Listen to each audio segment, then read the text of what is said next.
We ask every child who is here today, whose parents are alive, to take a moment to either visit them later today or to make a phone call. To make a phone call as soon as we're done here to your mother and father, or one of them or both of them, and just tell them, I love you. I really, really miss you. And I want to appreciate the fact that you brought me up when I was little and you really sacrificed for me. May Allah have mercy on you.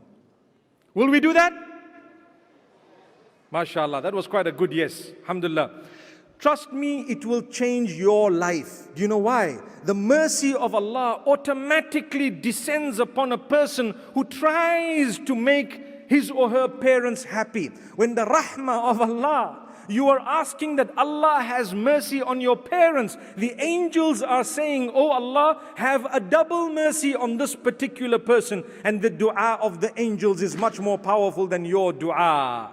Remember that, my beloved brothers and sisters. So today, don't forget, even if you're listening to this lecture later on, today, the day that you're listening to it, make a phone call to your parents right now. Send them a message right now. Tell them how much you love them. Tell them you appreciate the fact that they brought you up. Make dua for their mercy. May Allah have mercy on you, my beloved parents. And may Allah open your doors. That's all. What did it cost you? Nothing. Even if you have a disagreement with your parents, you still do that. See the wonders that it works. And then get into the habit of sending that message every single week, at least, if not every day. Subhanallah.